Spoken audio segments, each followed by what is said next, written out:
I'm Dr. Astrid Stuckeberger. I'm an expert on health, on international health, since more than 20 years. Research, science, a lot on methodology of research and ethics. And I have a PhD in public health and a privat docent in medicine. So at the Faculty of Medicine of Geneva, Lausanne, and other Faculty of Medicines. I'm an expert at WHO. I've been an expert many times, and specifically on pandemics from 2009 to 2012, and working with them actually many times on ethics, on pandemics, on social determinants of health, and on aging. With my family, the UN also, other agencies, ILO, UNEP, etc. So I know that very well. WHO is one of the organs of the umbrella of the United Nations, specialized programs and agencies, and bilateral agencies. So you have the WHO, the International Labour Organization, United Nations for Human Rights, for refugees, and then you have the Human Rights Commission. This is all under the General Assembly, which is led by the Secretary General, who is today, until 2022, Antonio Guterres, former head of the refugees. So he should, as a Secretary General, and he can, tell the Assembly General in September, we need to investigate WHO, because there is something not going. There is something not applied. The International Health Regulation is an obligation. It is not respected. As I worked extensively with WHO and with the World Health Organization, International Health Regulation, in the implementation plan between 2009, 2012, even 2013 with WHO Europe, headquarters there, I saw that they are violating now all the regulations they have put in place. And for people and citizens that listen, you can go and look at this International Health Regulation. There are articles specifically on human rights.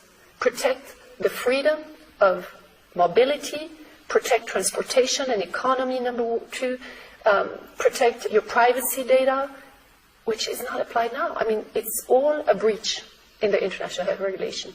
Since the International Regulation implementation in 2012 until 2016, at that point, they changed the International Regulation and gave more and more power to Tedros, to the Director General, and to the point that some states have asked for his dismissal, and people internally have said that he's not an expert, we cannot have it, and it was not even considered.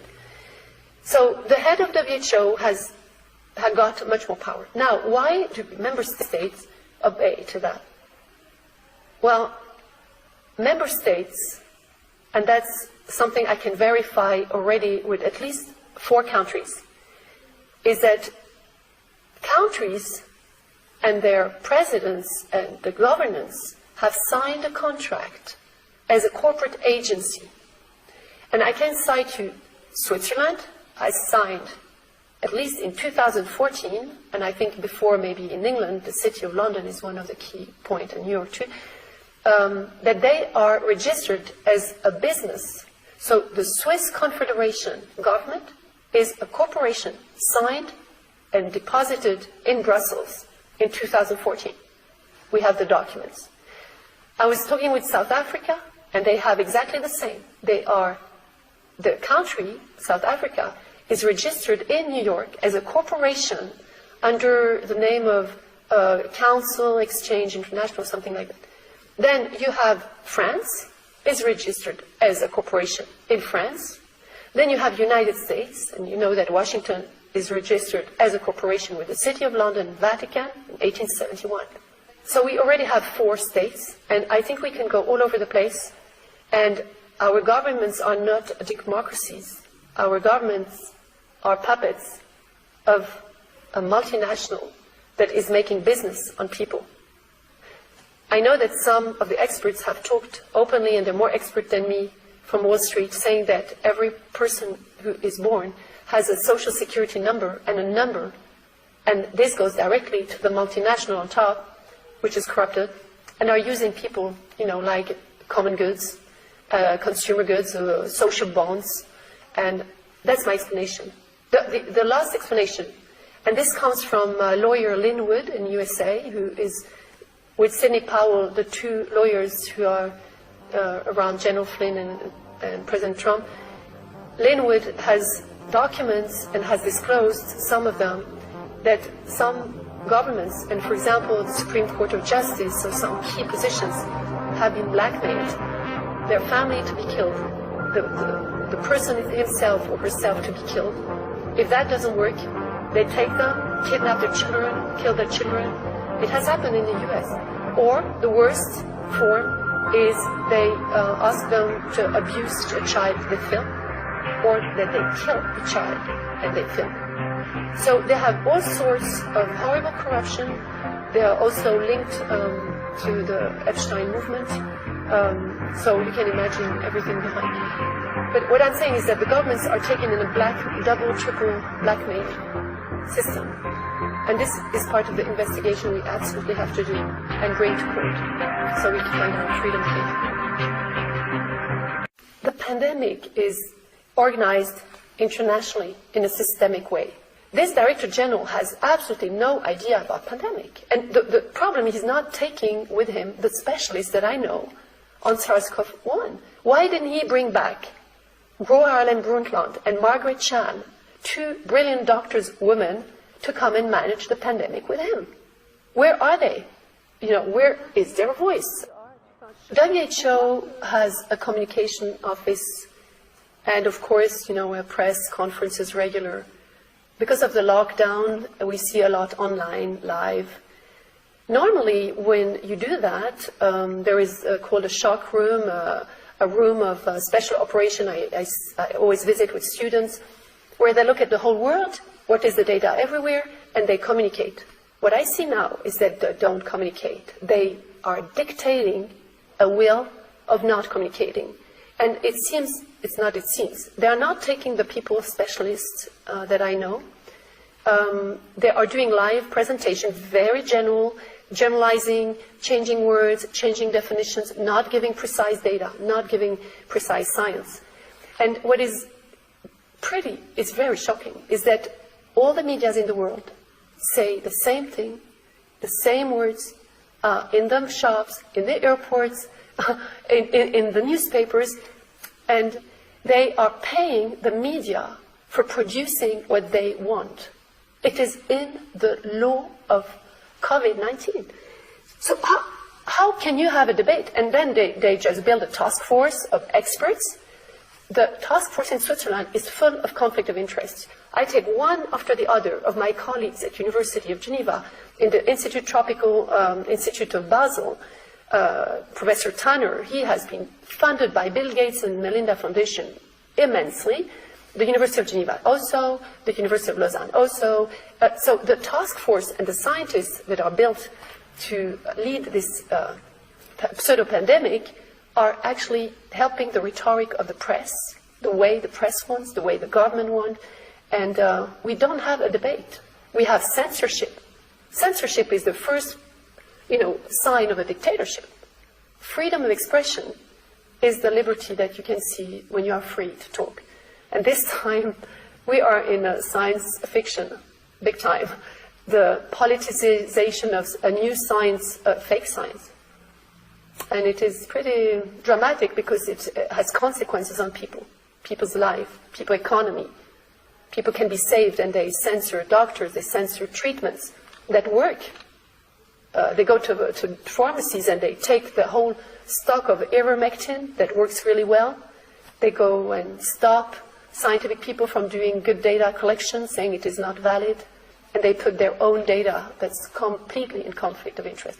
So WHO, with the media, the main media, they have very well analyzed the system. And they're head of the International Telecommunication Agency. So you can put all this together, and they have the whole system in their hands. And I say they, it's above Guterres. Bill Gates is part of Gavi. But beyond this, Gavi is occupied by a board who are in the system and are promoting this. And above Gavi, we know that the Rockefeller Foundation has been a big part of founding global health and well-being, and everybody knows it, so I can say it, but there are many other agencies that, and people that we have to investigate. And what is absolutely shocking as a Swiss citizen, is that Gavi, the Global Alliance Vaccine Initiative, has total immunity in their action, in their decision, and in what they're doing. This means they have higher immunity than member states that are in the UN, consulates, ambassadors.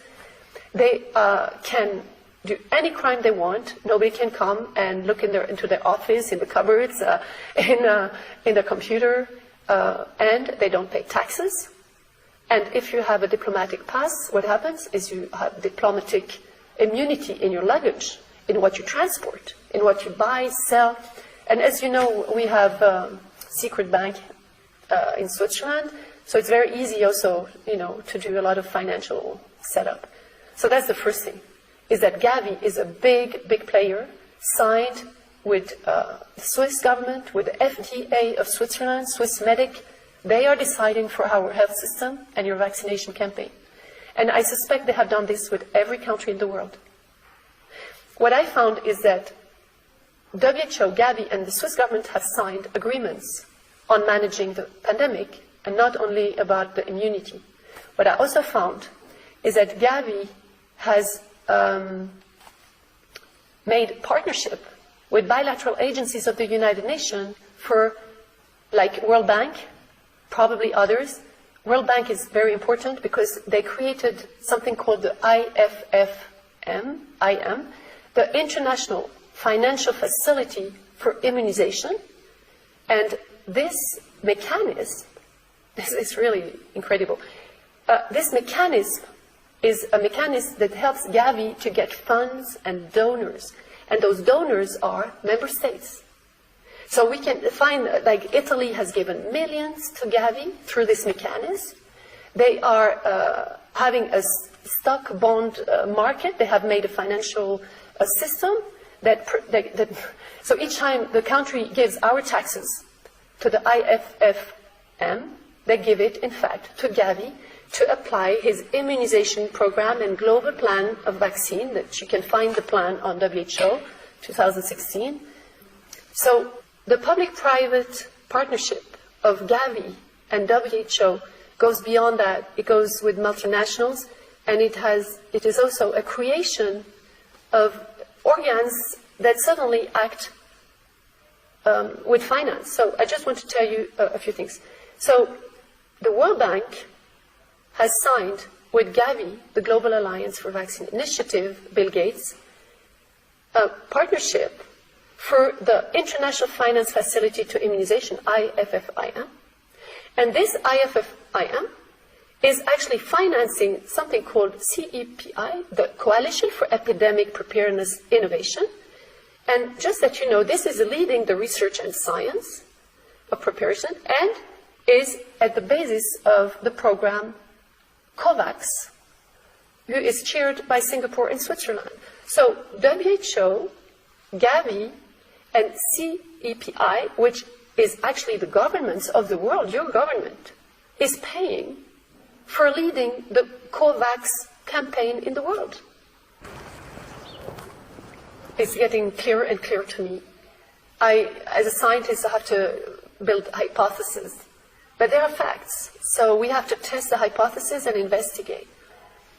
What is clear is that there is a big international, multinational, maybe very small, of people with huge amounts of money, probably those who produce the money in private reserve banks. As you know, many of the banks are private and not public, and they don't belong to the government. In the US, I think it's like that.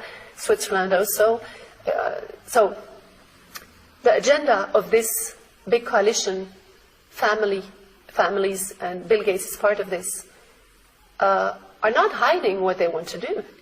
If you look at what Bill Gates said in 2015 in a TED Talk, he talked of the virus, the terrible virus, the pandemic, and he talked of depopulation. He said there are too many people on Earth, we have to depopulate. And so that's one agenda, definitely. But it's not new. If you remember, those families or a lot of people have already started in the Second World War with eugenics. They wanted the Aryan race, they wanted the best, that was their excuse for depopulating. And it is even before. The other wars, so this is not new. What is new is that we see it clearly today, that they are trying to lock down the liberties of people. The freedom of people is really disturbing them. They want to annihilate any thinking and emotion and cognition. And by the way, this swab in the nose is unprecedented because you can take the saliva and test the DNA. So going down there is with an intention. And one of the intention is that you have the most sensitive cilia of regenerating every day, your brain and the whole sector behind your eyes, pineal gland, etc. And if you touch that, you go and touch the brain. So if you contaminate this in a way or another, or you put something there, or you even destroy this section, it can really have consequences on your aging, on your longevity. So this for me is one of the agenda. They are doing everything to go in this area. I mean, even the temperature, I don't know if you when my dad was in the retirement home, the nurse came with the thermometer and put it as a laser on my forehead, and I said, stop, what is this? It has never been done before. They put the laser right on, between your eyes, and they don't even know what they're doing. They're using innocent people, imposing a protocol everywhere in the world, the same. So clearly, they want to destroy a depopulation. They want to annihilate those who will survive with their brain being completely unfunctional, obeying. They want to even put nanotechnologies under the skin, make ID passport with a vaccine. So you see clearly that technology is going to lead people. And as this expert of health, Bill Gates, is actually an expert of technology, he has not a clue in health, he of course has the intention to use his technology very advanced. You have to go and look at how technology is advanced today. You can send Wi-Fi data that is nanotechnology. You can take your DNA and send it through Wi-Fi. So this is a very big agenda also. It's to take technology and control people. And maybe the last, but very interesting and very important, is to take away from people their belief system, their spirituality, and their humanity, because they're closing churches. They're closing things that make people spiritual. They are annihilating all the natural healers. And even in Switzerland, they're letting doctors practice, but the natural healers are not. The plan is to keep on and to make it stronger and stronger until they control everybody with technology, with the ID vaccine passport. This is their aim. It is that they are controlling us little humanoids, transhumans, which have chips and are controlled by this nanotechnology that seems like science fiction, but it's already there. There are electronic tattoos. I'm doing a lot of reviews on innovation in aging. And electronic tattoos can monitor your brain, your heart, and they're much more than that. You can implant and direct the brain. So that's what they're doing. So that's the first thing. It's that science and technology is way beyond what we see today. Our mind is linear, but technology is exponential. This is the Moore's law from the president of Intel. So this is just going to go on forever, because what they're doing, you can see it happening now. It's that we thought, those who got vaccinated thought that the vaccination would liberate them. And on the opposite, they're vaccinated, they're dependent on what they call the mutation. They are using this as a gimmick. So they say, every mutation, always with the wrong test. There's a mutation, a new vaccine. So not only people have to make 2 vaccines now, which is also unprecedented with an experimental injection, but now they have to keep on wearing masks. And they have to keep on doing lockdown and distanciation. It doesn't solve anything. They think they're going to travel, but then they will have an ID vaccine passport that will force them to get vaccinated regularly so they can control them more and more, their health, maybe eliminate them. It's really criminal. So the fact that we see that the plan is done for 2031 in the papers of the government, and you have to look for it, is already a plan. The other sign is that Johns Hopkins University has issued a pandemic plan for SPARS 2025-2028. So they will not stop.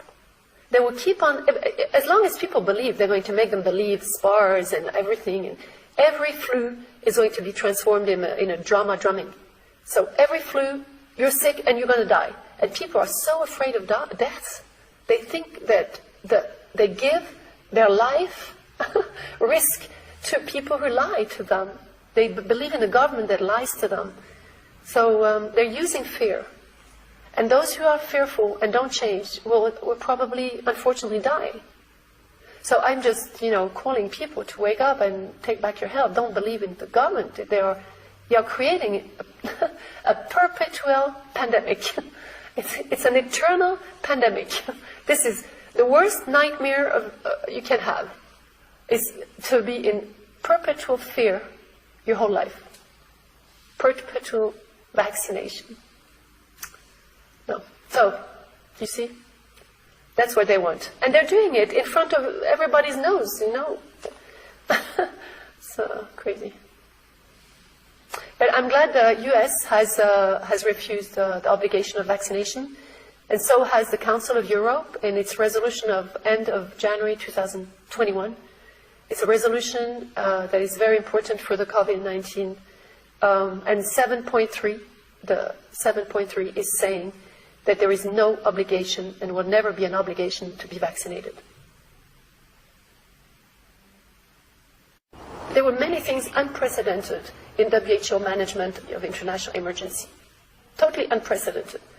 The fact that they used a test called PCR, which is a research device, but not a diagnostic device. It's never been approved by any quality control, by any international consensus, only by WHO itself. So this is new. The other thing that's new is that suddenly you lock down the whole world almost on the basis of a test, or about what WHO does, or what WHO says to the media.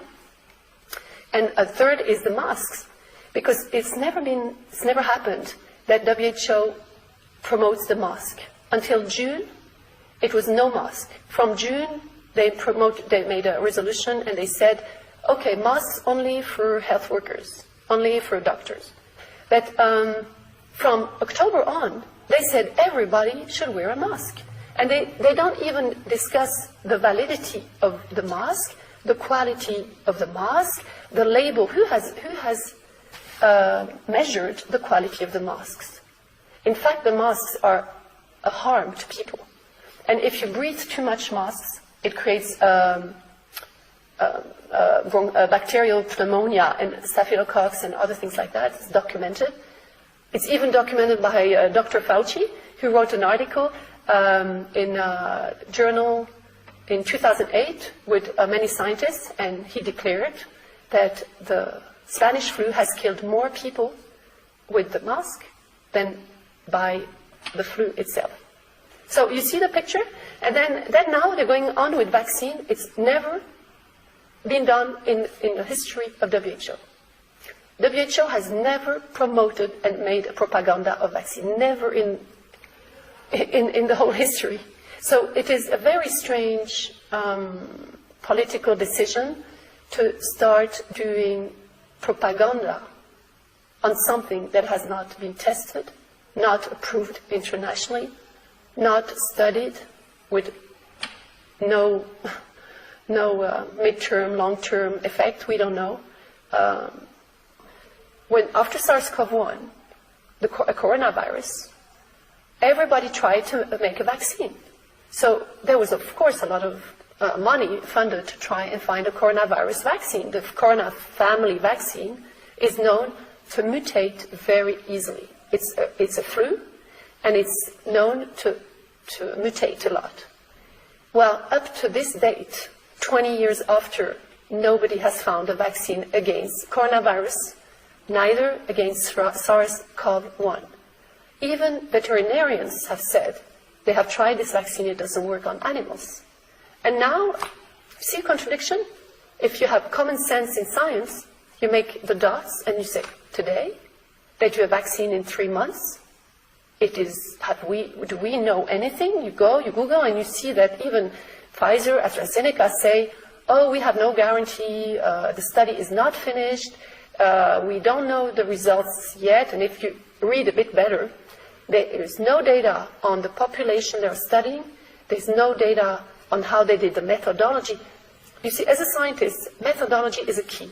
You can be very corrupted if you hide behind that people are paying for the study, first thing you have to get out of the game, and the second is the methodology. If you don't study and test a vaccine or a treatment on old people, and then you go and vaccinate them, it doesn't make sense. You don't know the side effect. And that's what happens systematically in the world since a long time. So you see, they have not even tested it on pregnant women, on children, and on old people. And look what's happening. They are vaccinating pregnant women, children they want to do, and old people massively. And this is not inhuman, it is dangerous, it's lethal, and it's a crime. It is like a weapon. There is in the UN bioweapon convention of biological toxicity. And it is, I think, we are going towards that. What is going on now is unprecedented. We have no feedback. It's just an injection of, when we know now that it's a genetic injection. It is RNA, synthetic, never done before, synthetic RNA. It has receptors, the spikes in the reproductive organs of the body, both in man and in women. So it goes into their reproductive system and modifies the DNA potentially, and we don't know where it goes because we have never had such a vaccine before. Never. Never. And we know that coronaviruses mutate all the time. So it doesn't make sense. Professor Alexandra Henrion-Caude, who is a friend and geneticist, she says, she said, a functional vaccine, injection genetic vaccine. Because functional, it means that there is a motor of change. It's not just a vaccine that creates antibodies. It is a vaccine that has a kind of a functional engine that starts something that we don't know where it's going. But there are 3 factors in this that are really dangerous. It is that it does an autoimmune reaction, very strong, much stronger. Your immune system, especially in young people, can really be triggered by this very strong RNA vaccine. And the other one, it is that it goes on the receptors of reproductive health, so you become sterile completely. It's again the sterile, eugenic war that we've had in other vaccines, for example, in Kenya. And then the last one is that it is deadly. And today we have statistics that are huge. It's not promoted in the media, but we are scientific people collecting, and it's absolutely horrible. It's a hecatomb. It's of incredible proportion how much young people have clot thrombosis. I forgot to say, the main problem is thrombosis and clots. Goes in your system and the blood doesn't circulate the same. So I hope it will not be too late that we can try and heal those people. But it's a crime against humanity, and it is a bioweapon. And for that, we should apply the Convention on Bioweapons of the United Nations in the Conference of Disarmament. They are forcing governments, or actually they are paying governments, people personally, or maybe also blackmailing them, to impose the vaccine to people. So if you are going to a retirement home, my dad entered a retirement home temporarily, I had to insist, I don't want him to get vaccinated, he doesn't want, respect his right. I had to keep on fighting to make sure he will not be vaccinated, because the government